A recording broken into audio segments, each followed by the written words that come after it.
increased by 320 units, or 65.7%.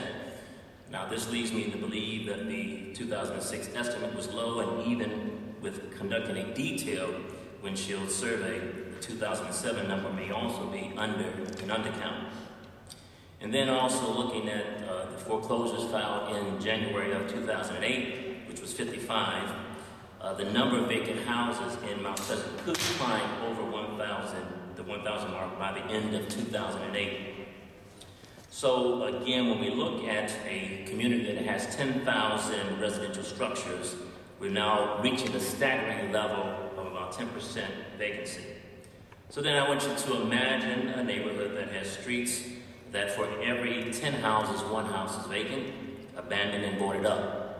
Imagine a residential block that has between 5 and 10 houses vacant. So unfortunately, you don't have to really use your imagination. All you have to do is come back with me to Cleveland, take a drive through Mount Pleasant, and you will see reality. And I tried to put this in perspective, looking at what we might find in some, the size of some townships, small townships, and I really begin to think that if you took a small township and thought about all of the houses in that area, you probably would, if you put all of the vacant structures in Mount Pleasant in that area, you would have a basically vacant and abandoned township.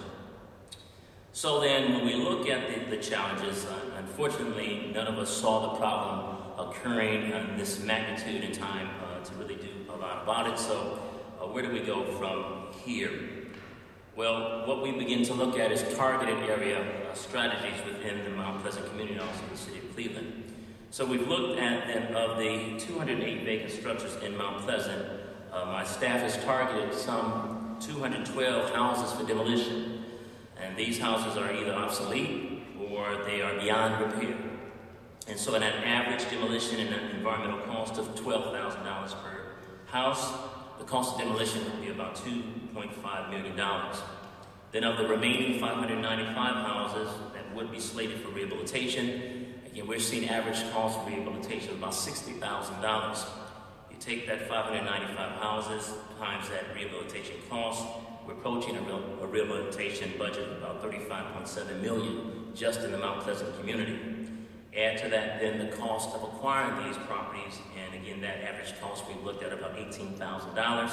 Again, another $10.7 million. So we run the numbers, we see a total acquisition rehab budget needed of about $46.4 million, or an average cost per house of $77,000. But that's not all, because once you rehab the home, again, you're trying to sell that home in a down market. We're seeing an average sales value price of homes in the area of about $61,000. So when you've got about a $78,000 cost versus a market price of about $61,000, you've got a subsidy gap required of about $17,000 per house. Just say all that to put all the numbers into perspective for one community, you're talking about a total subsidy required for about $12.6 million.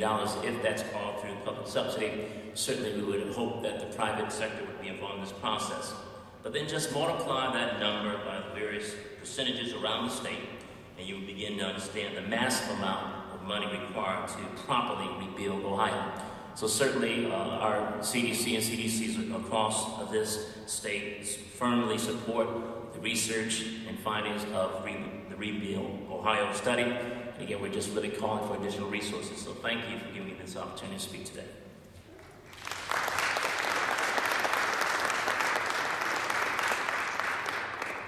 That concludes our program. I really want to thank our speakers today. I want to thank Bobby Garber and the Community Research Partners staff for all their hard work on this. We worked together through many ups and downs over the last 18 months.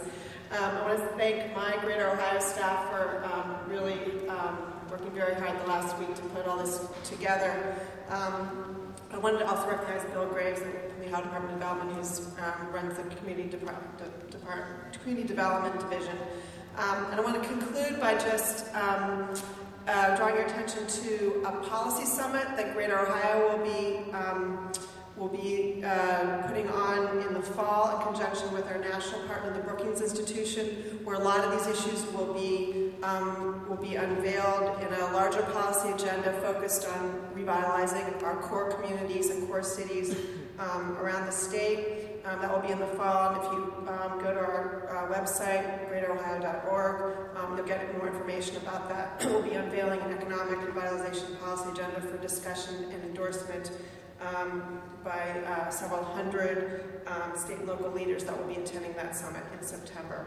Thank you again for coming, and we look forward to working with you all going forward on this issue.